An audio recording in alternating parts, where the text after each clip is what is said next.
Berteduh di hati Tuhan. Tangan Tuhan yang menyertai. Mari kita membaca firman Tuhan dari Kisah Para Rasul pasalnya yang ke-11 ayat yang ke-21. Dan tangan Tuhan menyertai mereka dan sejumlah besar orang menjadi percaya dan berbalik kepada Tuhan. Seperti apakah saudara penyertaan tangan Tuhan di dalam kehidupan setiap kita? Kita akan belajar beberapa hal yang sangat penting dalam kehidupan Kristen kita. Menjadi seorang Kristen adalah satu karya Tuhan yang sangat luar biasa yang tidak dapat dibatasi oleh manusia. Kita melihat ada banyak penyertaan Tuhan di dalam kehidupan setiap kita yang seringkali kita kaitkan hanya kepada hal-hal yang jasmani. Tetapi saudara, hari ini kita melihat bahwa sesungguhnya penyertaan Tuhan yang Tuhan mau nyatakan dalam hidup kita adalah bagaimana Tuhan memanggil banyak orang untuk percaya kepadanya. Saudaraku yang terkasih di dalam Tuhan, kita melihat bagaimana di dalam penyertaan Tuhan sungguh-sungguh karya Tuhan di dalamnya, karya Roh Kudus yang bekerja di dalam hati setiap orang. Ada banyak hal konsep-konsep di dalam kehidupan orang Yahudi adalah mereka melihat orang-orang yang bukan Yahudi adalah bukan orang pilihan, dan mereka menganggap bahwa firman Tuhan, Tuhan Yesus, Injil Kristus hanya untuk orang Yahudi. Tetapi kita melihat ada satu hal yang luar biasa terjadi, bahwa sesungguhnya itulah kehendak Tuhan, bahwa Tuhan menginginkan bukan hanya orang Yahudi yang boleh percaya kepada Tuhan, tetapi semua bangsa boleh percaya kepada Kristus.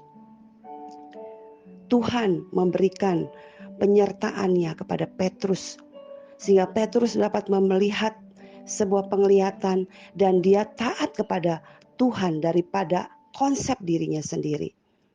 Petrus yang adalah seorang Yahudi yang selama ini memberitakan Injil kepada orang Yahudi, hari itu disadarkan oleh Tuhan bahwa dia harus memberitakan bukan hanya kepada orang Yahudi, tetapi kepada orang non-Yahudi.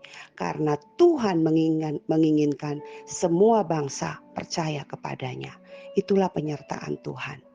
Sehingga akhirnya Petrus taat dan menjumpai seorang yang bukan Yahudi yang bernama Kornelius. Dan Kornelius juga dipimpin Tuhan untuk boleh mempersiapkan dirinya bersama keluarganya percaya kepada Tuhan Yesus, menerima Petrus mengabarkan Injil, dan mereka sekeluarga boleh percaya kepada Tuhan. Dan saudara, yang menarik pada hari ini adalah kita melihat bagaimana penganiayaan yang terjadi di Yerusalem, yang terjadi melalui kematian Stefanus, saudara, membuat banyak orang-orang percaya yang tersebar ke berbagai tempat, saudara. Kita bisa melihat di ayat 19, bagaimana sesudah kematian Stefanus, setelah Stefanus dihukum mati, mereka tersebar sampai ke Fenisia, Siprus, dan Antioquia. Mereka memberitakan Injil, saudaraku. Pada awalnya mereka memberitakan Injil memang hanya kepada orang Yahudi saja. Tetapi di ayat 20, di antara mereka ini ternyata ada beberapa orang Siprus dan orang Kirene yang tiba di Antioquia dan berkata juga kepada orang-orang Yunani dan memberitakan Injil bahwa Yesus adalah Tuhan.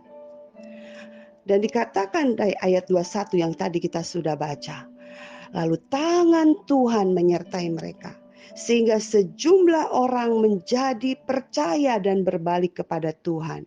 Bukan hanya orang yang percaya itu adalah orang Yahudi, tetapi sekarang adalah juga orang-orang Yunani.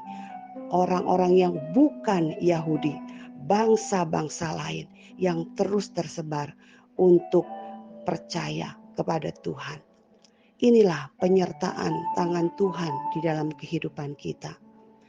Dan selanjutnya kita melihat bagaimana Tuhan memakai Barnabas, seorang yang penuh dengan Roh Kudus, seorang yang dikatakan baik dan mempunyai iman yang kuat. Dan melalui kehidupan Barnabas juga sejumlah orang dibawa kepada Tuhan. Oh saudaraku, Barnabas juga tidak sendirian. Dia merekrut Saulus sehingga pekerjaan Tuhan semakin besar, semakin luas, dan semakin banyak orang yang boleh mengenal Tuhan Yesus. Saudara, apa yang kita sedang jalankan hari ini? Apakah kita hanya sekedar menjadi orang Kristen yang memikirkan diri kita sendiri, yang mengatakan tangan Tuhan menyertaiku dan aku sedang memperkaya diriku sendiri? Saudaraku yang terkasih, seorang yang sadar ada tangan Tuhan yang menyertai, maka dia tidak akan pernah diam untuk tidak bicara tentang Kristus kepada orang lain. Siapa yang sedang kita bicarakan setiap hari kepada orang lain? Apa yang selalu kita katakan setiap hari terhadap orang lain? Apakah Kristus yang kita bicarakan atau kita membicarakan tentang diri kita sendiri? Jikalau kita sadar ada tangan Tuhan menyertai kita, maka kita akan terus sadar kita harus memberitakan tentang Kristus.